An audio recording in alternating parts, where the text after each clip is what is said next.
ladies and gentlemen, Mr. Ray Charles. Get down on your knees if you have to get dirty. Get out.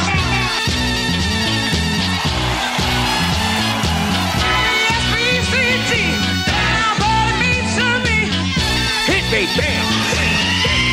The rhythm was there.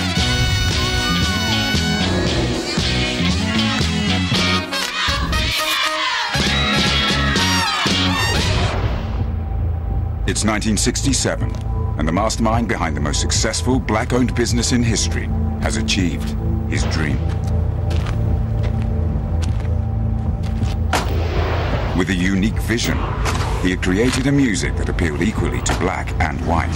He had created the sound of young America.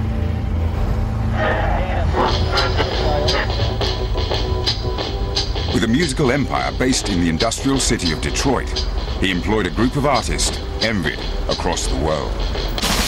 My world is empty without you, babe. The Supremes, the Four Tops, the Temptations, the Miracles, Martha and the Vandellas, Mary Wells, Marvin Gaye. Respected and admired, he was the puppet master. You know, he was the guy. He was pulling the strings. Loved and feared, he was a born leader, a man on a mission. It was king around there.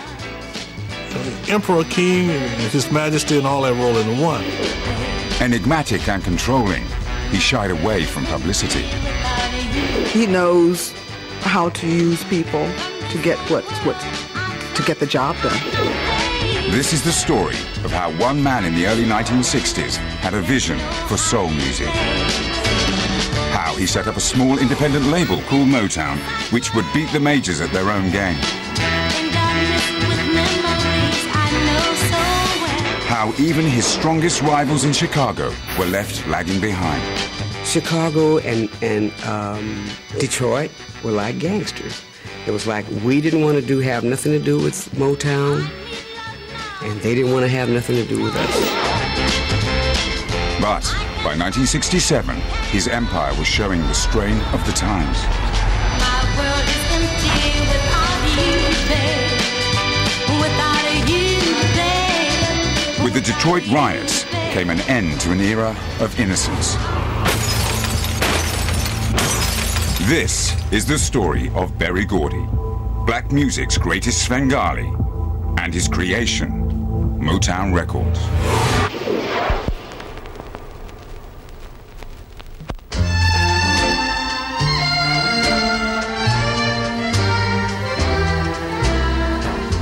Someone to care. The city that gave the world Motown was not, in the 1950s, known for its music, but for its cars. Throughout America, it was known as the Motor City.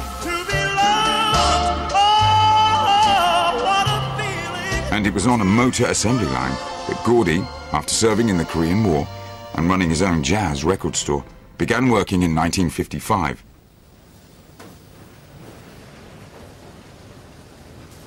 The tedium of the work infuriated Gordy, but it did allow him the time to compose songs in his head. Believing he had talent, he decided to quit the assembly line and try his luck as a songwriter. My heart is crying, crying, lonely teardrops. My pillow never dry. Lonely. Gordy's first big break was when he was introduced to Detroit's hottest young star, a man known as Mr. Excitement. Jackie Wilson was such a sexy guy. Women would come to the stage. They were so frantic over him, and he was so frantic in doing what they wanted him to do. They would just keep their lips up to the stage, and he would get down on his knees, and he would actually kiss. If it would be 3 or 4, he'd kiss them all. Kiss them all. I don't mean no one of those kind of kisses. I mean a kiss, okay? Nothing but bird crying. Jackie was the first big thrill of my life. I was a songwriter around Detroit trying to get my songs heard. Jackie recorded Lonely Teardrops, and that was his biggest record ever. When I heard this record on the air, I just got so excited, I thought I would be rich forever.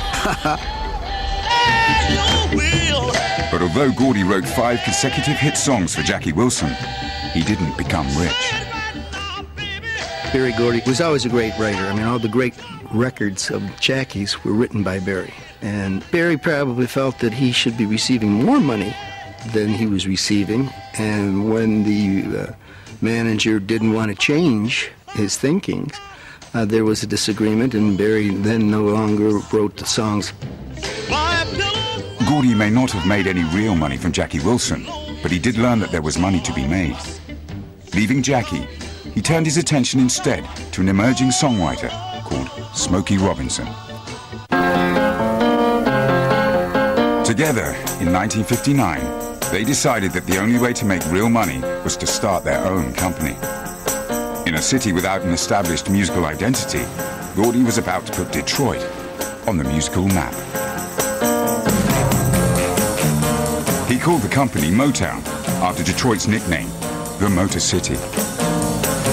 When Motown was started up, it would have been perceived in a very positive way in the black community because black people have a strong belief in business and in entrepreneurship. Because black people find it so difficult to get jobs. Any black entrepreneur who can create jobs is going to be seen in a very positive light. Black people want to run businesses, they want to be successful. So he started up this business, he was using black acts and so forth and employing black people. So it would be seen in a very positive way. The best things in life are free, but you can give them to the best. Gordy came from a middle-class family with a strong entrepreneurial tradition, and it was with their help that he was able to move into Motown's new home on Detroit's West Grand Boulevard. Although modest in appearance, Gordy showed no modesty in naming the building. Your love give me such a thrill. But the name was to prove no idle boast when Gordy achieved his first big hit with Smokey Robinson and the Miracles. You'll take a bride. And then she said, just because you become a young man now, there's still some things that you don't understand now. Before you ask some girl for a hand now, keep your freedom for as long as you can now. My mama told me, you better shop around. Oh yeah, you better shop around. Shop Around was Motown's first #1 big hit. And Smokey was the writer for Motown, the main writer. Smokey was definitely the guy to get a song from if you were a group or an act there at Motown. My mama told me, you better shop around. Oh yeah, you better shop around. Shop Around was a hit, not only in the black rhythm and blues charts, but also in the white pop charts. Gordy knew that the white record-buying public was enormous, and that if he could crack that market, his success was assured. I didn't like tags on my music, you know. I didn't consider it black music or white music or green music. I didn't like labels. I didn't like race music, black, you know, or whatever. And so I just felt it's music for all people, you know, music that people would love. What Gordy was looking for was crossover music, music that had no racial boundaries. And with this in mind, he began to surround himself with a family of like-minded individuals.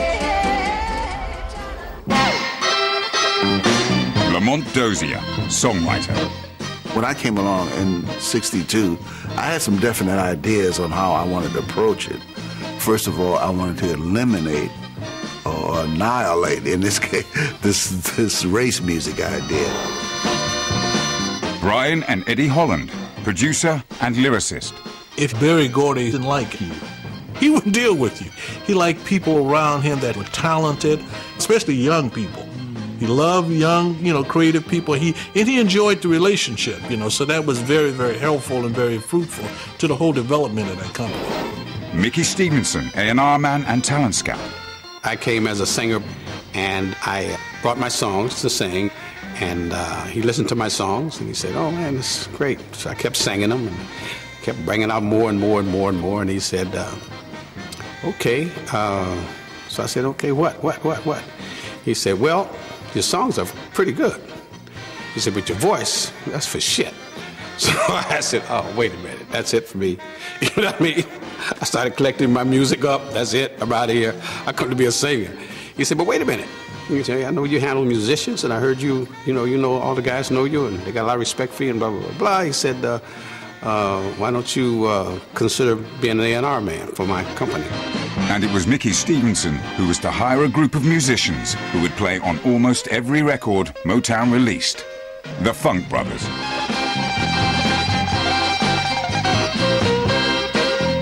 But Gordy was a black businessman operating in a white-dominated industry.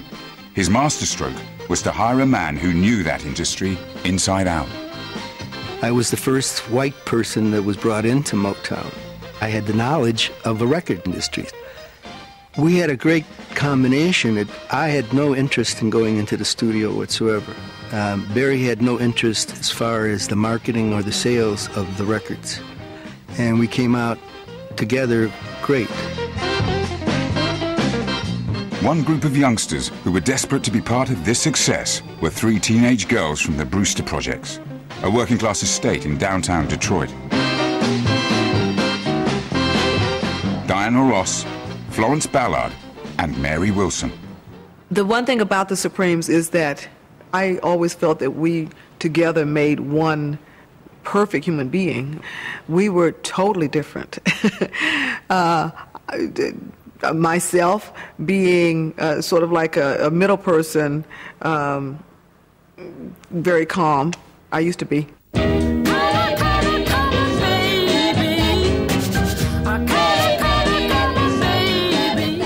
Florence was a very sort of soulful, earthy, extremely earthy girl. Didn't take any stuff from anybody. Okay.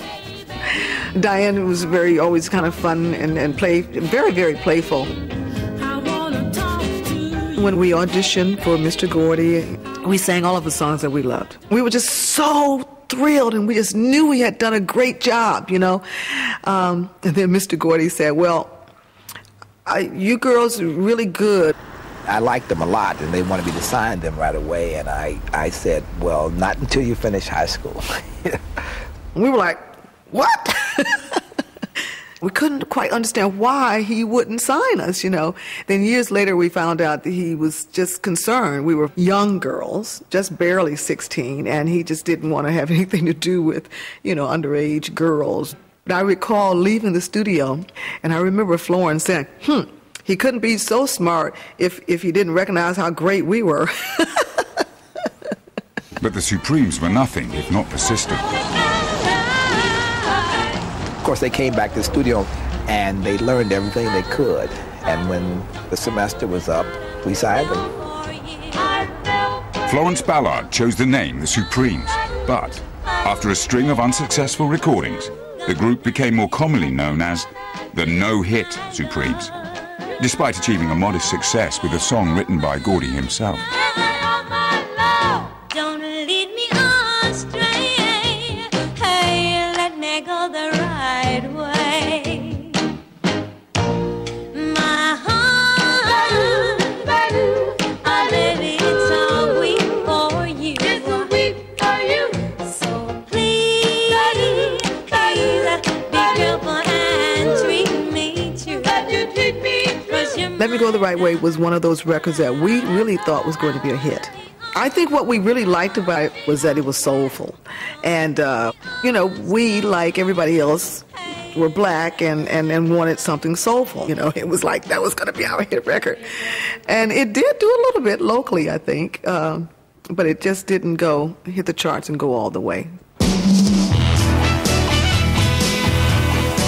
And no song represented the myriad peoples of the world and Motown's attitude better than Mickey Stevenson's anthem, Dancing in the Street. Calling out around the world, are you ready for a brand new beat?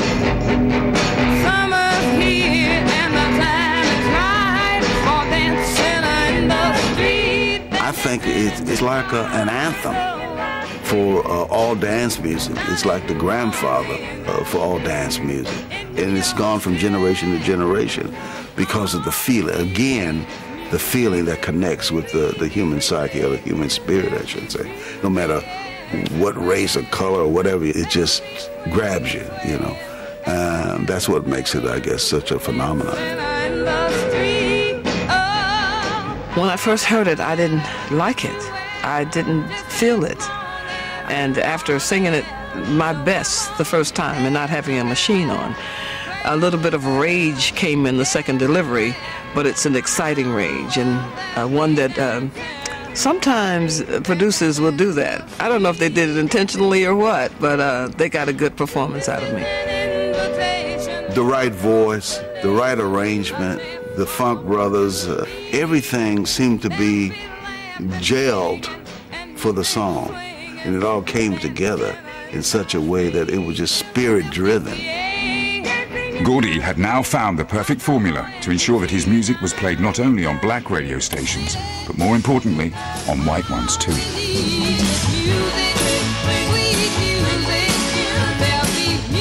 I think one of the great reasons for the great success of Motown was that they crossed over to white radio. Once Motown discovered that white radio looked at their records as white records rather than black records from the ghetto, they built on that and made their sound more and more acceptable to the white radio.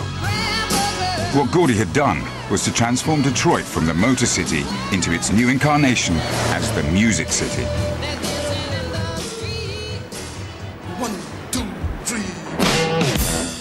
But just up the road in Chicago, Detroit's legendary rival, no such transformation was necessary. Chicago had a rich musical history. Black workers had migrated here throughout the 20th century and brought with them their own music, the blues. I came from the South, and a lot of people migrated from the South to Chicago. And we all settled right in that area on the South Side, and music was very important. I think music was probably our way of escaping some of the realities that were going on. Raw, dangerous, and intense. This was music that was never played on white radio.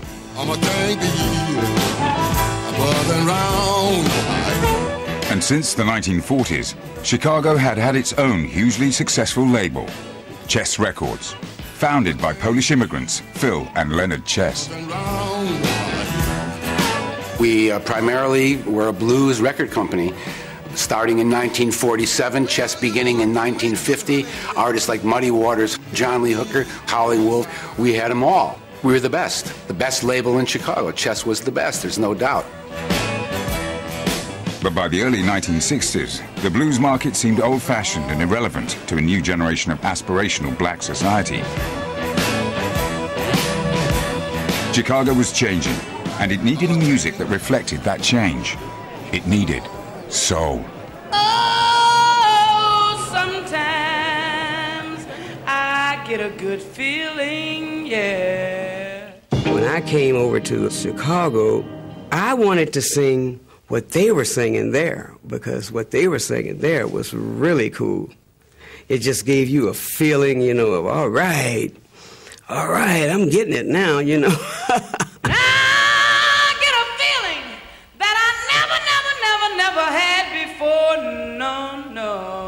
First time I remember Etta was at the 2120 Michigan office. She came in with an entourage, midgets, dressmakers, chauffeurs. It was like when you see a picture of elephants in a long chain, Etta walked through in the front like the queen with all these people behind her. Yeah, yeah! Yeah, yeah! My father admired her talent. He would say, that bitch can sing like no one else. I mean, that's really what he would say. Something got a hold on me, yeah, yeah. Oh, something got a hold on me right now, yeah, child. Let me tell you now, I got a feeling, I feel so strange. Everything about me seems to have changed. Step by step, I got a brand new walk. I even sound sweeter when I talk. I said,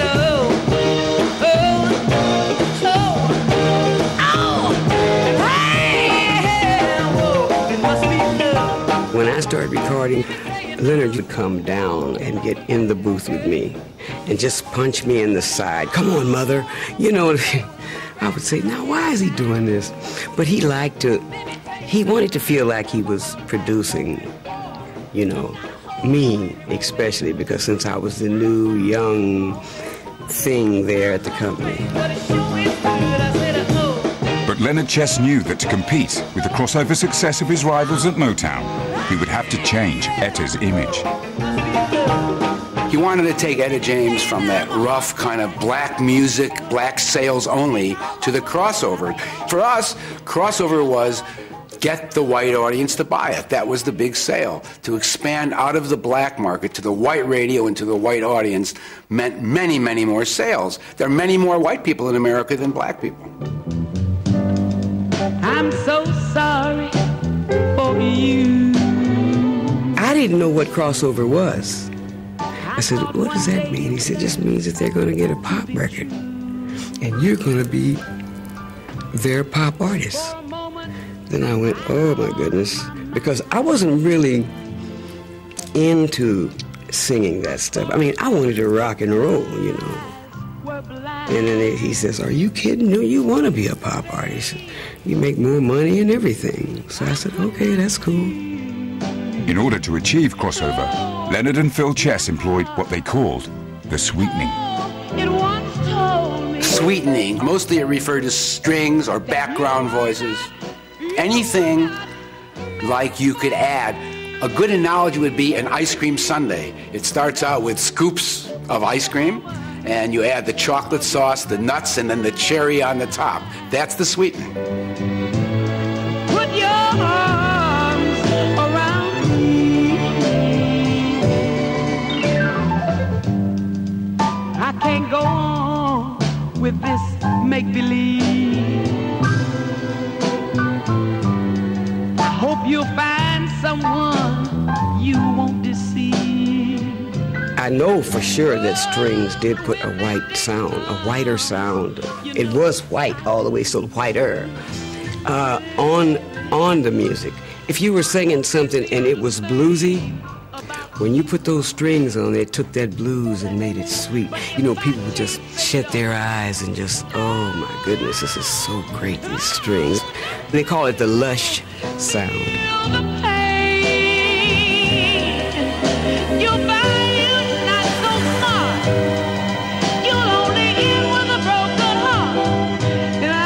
Etta James was Chess's crossover star, and Chicago was on the up.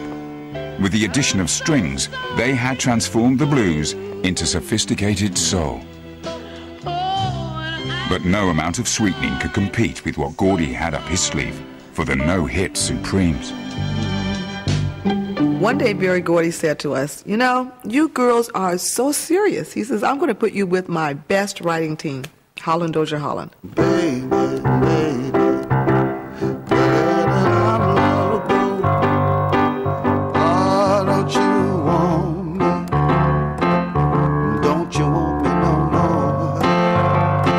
Holland Dozier Holland's first hit song for the Supremes received at first a lukewarm response from the girls. What did we particularly dislike about Where Did Our Love Go? Everything. It was like this song, baby, baby, where did our love go? And so now Florence and I, we're used to singing, right? So all we had to sing in this song was baby, baby, ooh, baby, baby, baby, baby. I mean, it was like nothing. So we felt like we were insignificant as singers. But as the no-hit Supremes, Diana, Florence and Mary had little say in the matter and were ordered to learn the song anyway. I got this yearning, burning, baby, feeling inside me. Oh, it's kind of early, boys. But even when the song had been perfected, Diana Ross remained unhappy. She said, I'm going to call Barry. And I looked at her. I said, I tell you what, there's the telephone. You go call Barry. I said, but when you call him, you tell him to come over here and take you in the studio in WM. So when she looked at me, I guess she said, He's got that much nerve. So she said, okay, so she did it.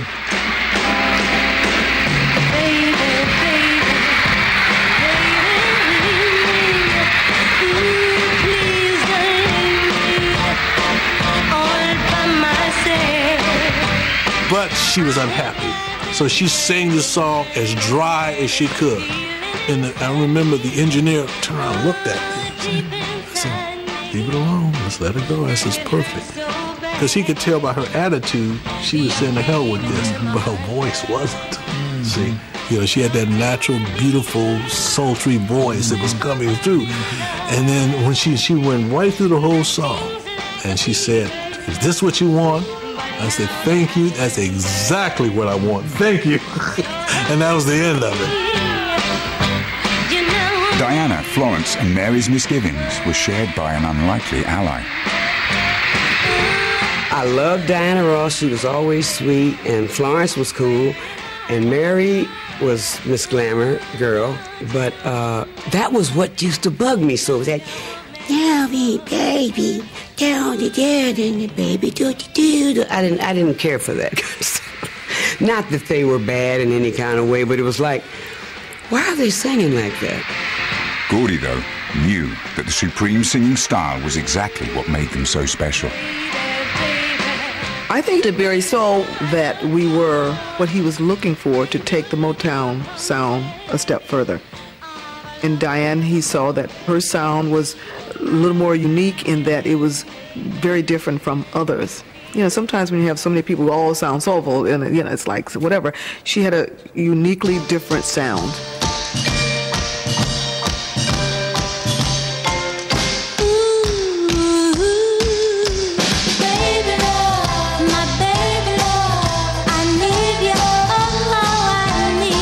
The huge success of Where Did Our Love Go was followed by an astonishing 8 number-1 hits for the Supremes, all written by Holland Dozier Holland.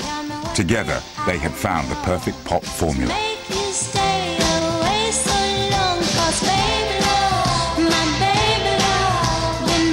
Motown was now a hit factory, with a strictly regimented system for the production of every new release. I got the idea from the assembly line that I worked in an automobile plant, and as the cars rolled down the line, they started out as a frame, and they ended up brand spanking new cars coming off the line. In my company, I tried to do the same thing, only with human beings, which was a lot more interesting.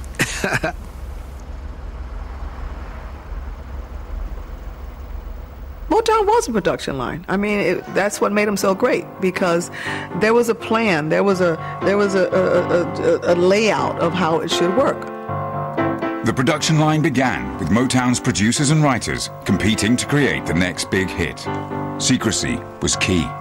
We kept our doors closed.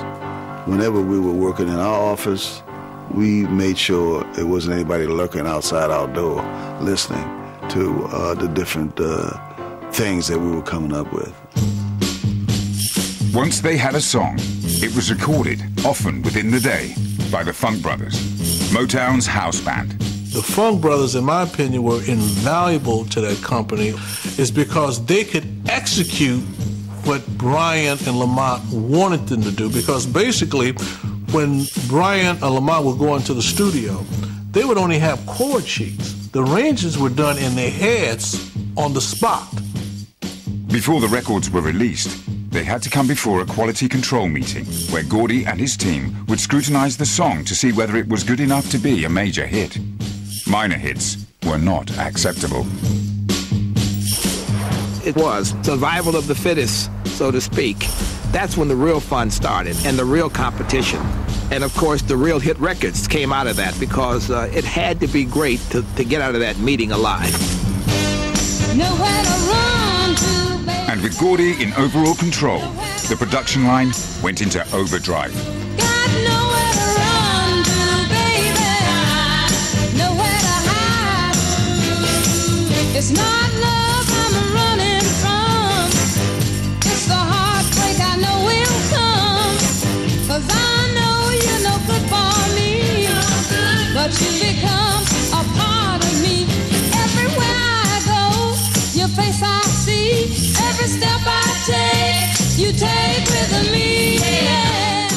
okay. He had this brilliant idea to make the first videos ever. He took us to the Ford Motor Company, and they built a Mustang while we sang Nowhere to Run. We had to get on the line and off the line. And the guys, the workers that were there were complaining, saying, "Get these women out of here. We're trying to make a car. We're trying to do our work." And they didn't stop the line. They would just make us jump off and on as it was moving. And we walked through the paint line, and we walked through where they put the tires on and everything. But we got a first-hand view of just how cars are made. And they made this car in the 2 minutes and 45 seconds that we sang.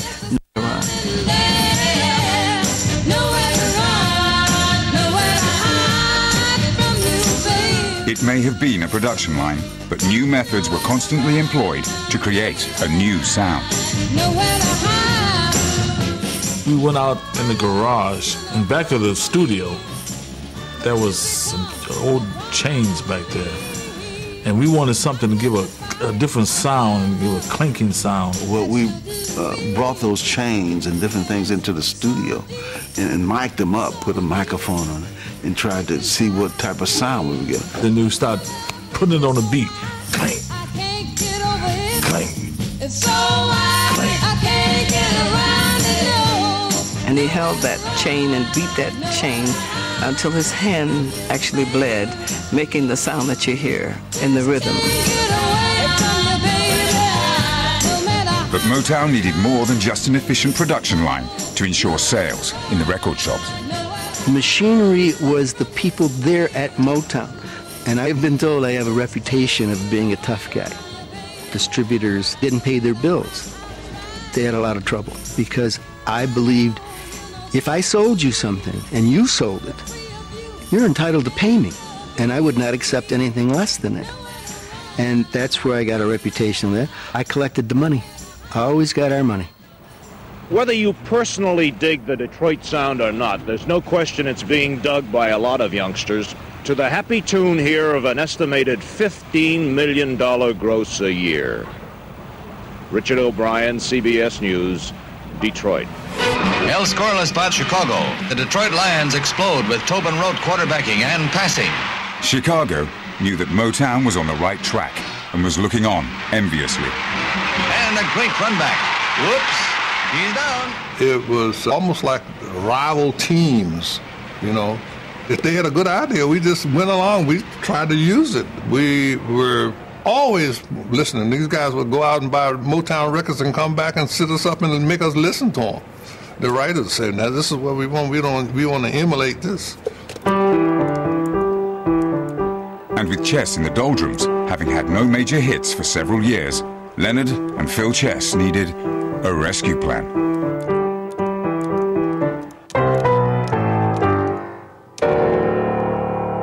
Where are you, voice? Come in, it's time to come in. Rescue me. Take me in your arms, rescue me. I want your tender charm, 'cause I'm lonely and I'm blue. I need you and your love to come on and rescue me. Oh yeah, rescue me. When I came to Chicago, I knew I was coming to Chess Records. I came to be a jazz musician, and it didn't happen. And Leonard asked me if I would do a duet with, I was detoured. And he asked me would I do a record with Bobby McClure, and I said, of course, you know, because I love Bobby. And we did a record called Don't Mess Up a Good Thing.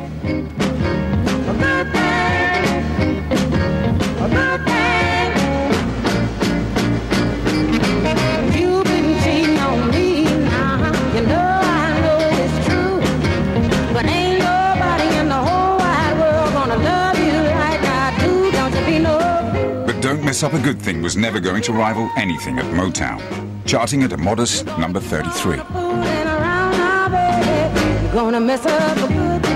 We were desperate for a hit at Chess. We needed to hit the salaries. Record companies have cold streaks and hot streaks, just like football teams or baseball teams. We were having a cold streak, and we needed a hit. And the only surefire way they knew they would get a hit was to copy Motown.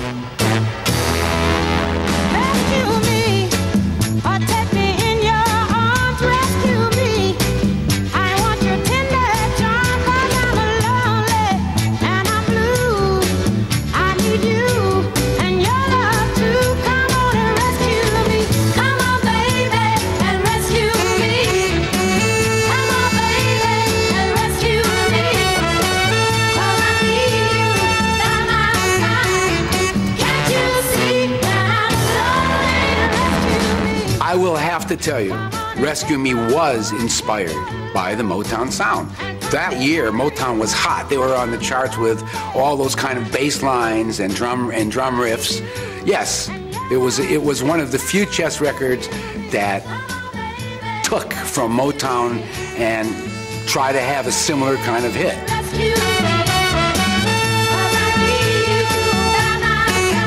People thought Rescue Me was a Motown song because of its rhythm. Everything was doom, doom, you know.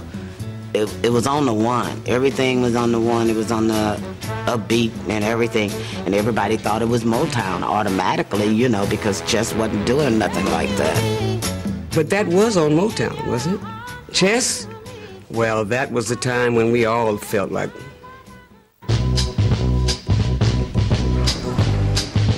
Chicago had good reason to feel left behind.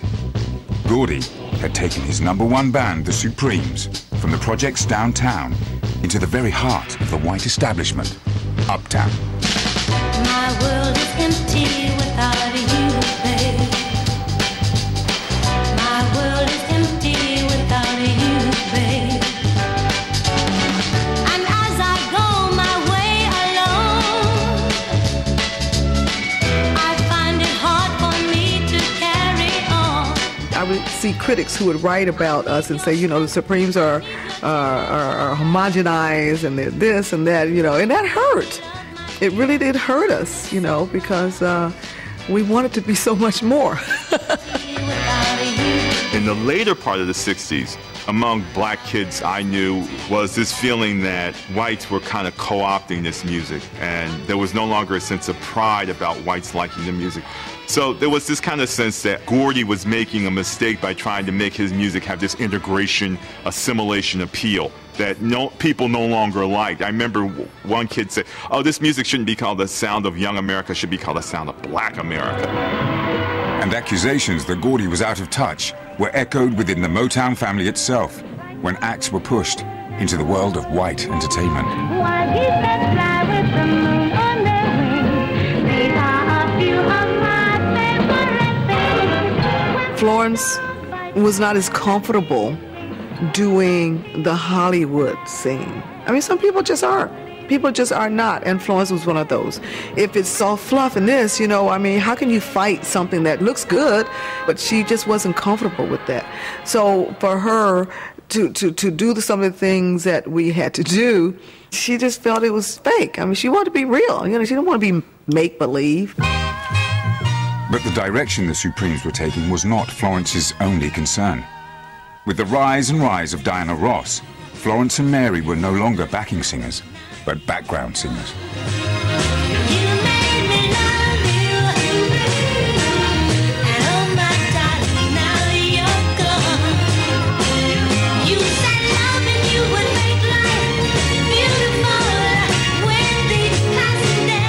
There was a period of time where Florence was disgruntled, so to say the least, about Diana being the lead singer. Because when the girls started off, I think Florence was the lead singer of the group. And so naturally, you know, a little vanity is in all of us. You know, she wanted maybe to continue with that part, but people kept pushing Diana Ross, you know. The pressure on Florence increased to such an extent that alcohol and depression took over her life, and she was sacked from the Supremes. Gordy decided in some way, I think, to disengage from certain kind of details in relation to the life of certain people in that company because they were no longer very important to him. So, you know, the other people in the Supremes, once he decided I'm zeroing in to make Diana Ross a star, The other people in the Supremes became pretty much expendable.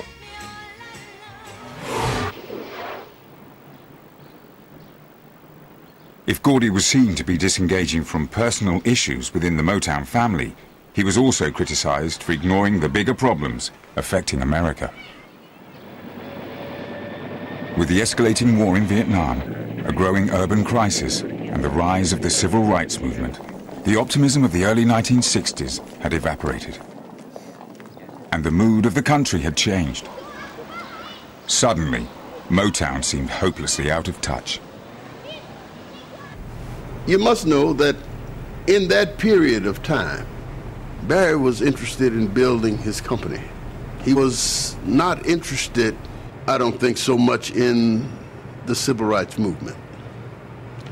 And everybody was beating that drum.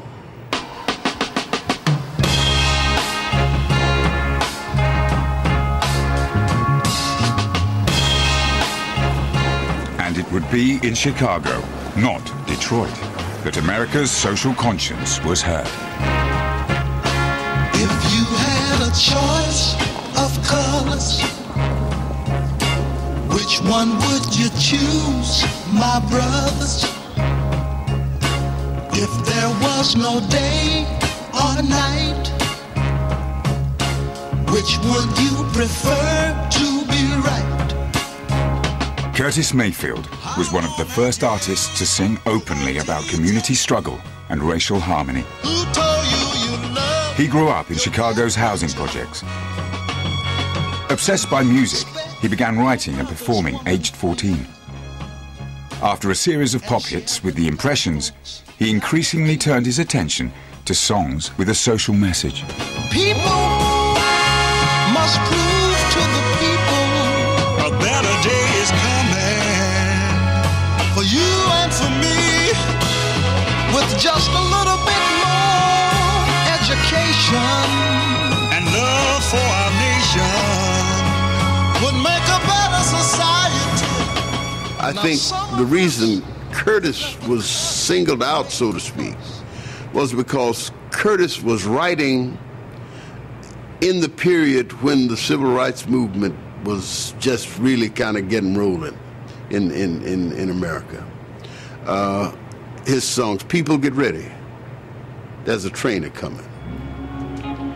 You don't need no ticket, you just get on board. All you need is faith to keep the diesels humming.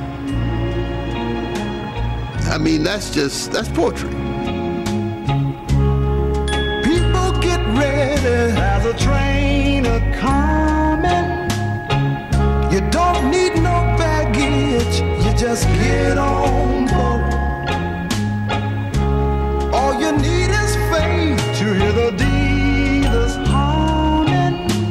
Don't need no ticket, you just thank the Lord. When you talk about Curtis Mayfield, you have to understand that you can't really put him in just anybody else's category. I don't know whether he was ahead of his time or he was saying things that was today. He was saying things that was important about what we were going through, what life was about. And he felt that somebody had to tell it. For there's no hiding place against the kingdom's throne. I don't think Berry Gordy would have allowed Curtis to sing those message songs in the beginning. That's just my opinion. I mean, obviously, hindsight, he probably would say yes. Berry was about reaching the young America and the bubblegum songs that, everybody could feel good about. Don't need no ticket, you just thank the Lord. But with the events of 1967, Berry Gordy and Motown would be given a wake-up call.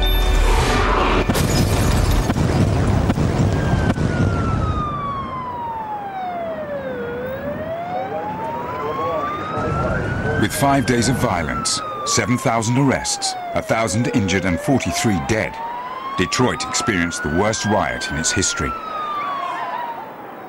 My father was able to secure our house and take care of my mom, and that was a very scary time. And we left town the next day. I never forget it. As we flew away, we saw the city burning. The riots signified a lot of things. It signified a kind of class unrest. They signified a racial unrest. But the biggest problem was that it seemed as though Detroit was becoming ungovernable.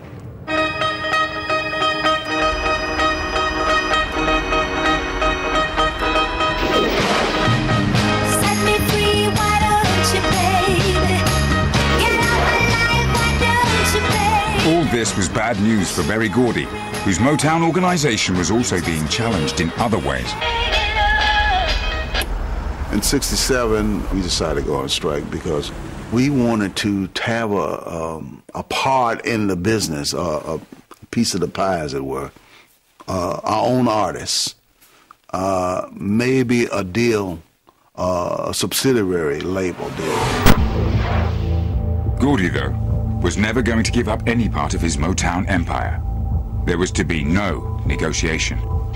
After notching up over 40 hits in the US alone for the likes of the Supremes, Martha and the Vandellas, and the Four Tops, Holland Dozier Holland left Motown for good.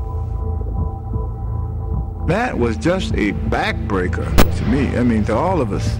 And I wanted to go with them so bad and know what to do, because we not only were we very close as buddies, we were chummy chums, you know, but we knew that the Magic Pen was leaving as well.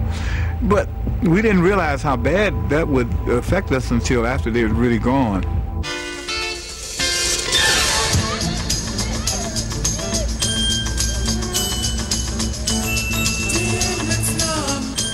Many feared that the departure of Holland Dozier Holland was the end of the Motown story. But Gordy showed that his company was bigger than any producer, any writer, and any artist. With a new writing team, he addressed all his critics with the Supremes' biggest hit to date. Socially, so much had changed in the latter part of the 60s, and especially here in America. And Holland Dozier had left. There was pressure on the writers to get a hit for the Supremes. And so Berry Gordy and some of the members got together and they formed this group called the Committee, or whomever was the writers for Love Child, and came up with this real social, sort of aware song, Love Child. You think that I don't feel love, but what I feel for you is real love. In others' eyes I see reflected, I hurt, scorned, rejected, love child. I thought that was very ingenious for them to do. Although it was reminiscence of the arrangements and everything of previous stuff that HDH had done, I thought the subject matter was just right on the button. The newly christened Diana Ross and the Supremes, with new member Cindy Birdsong replacing Florence Ballard, are seen in ghetto gear, sporting afro hair on the album cover. But for Middle America's #1 TV program, The Ed Sullivan Show, a toned-down look had to be employed. In an old, cold, run-down tin slum. My father left, he never even married Mom. Shared the guilt my mama knew, so afraid that others knew I had no need. This love we contemplate is worth the pain of waiting. We'll only end up hating the child we may be creating. Love child, never meant to be. Love child, stolen by society. Love child, always second best. Love child, different from the rest.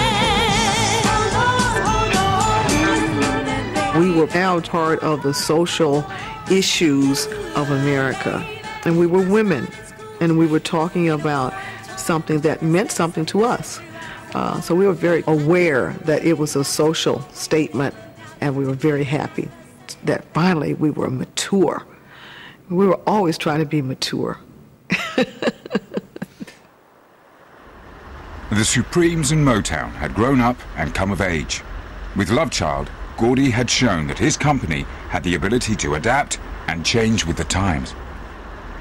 I think we kind of covered so many levels, and it's a body of work that is the important thing in Motown. It's not one song, one artist, or anything. It's a body of work that made a whole lot of people happy around the world. After Love Child, Gordy left Detroit and moved his headquarters to Los Angeles, where a new generation of writers and producers successfully put social issues at the forefront of their music. Gordy's empire entered a second golden age. But the sound that had encapsulated the spirit and optimism of the 60s was now part of history. The age of innocence at Motown was over. Mother, mother, there's too many of you crying. Brother, brother, brother, there's far too many of you dying. You know we've got to find a way to bring some loving here today. Yeah. Father, Father, we don't need to escalate.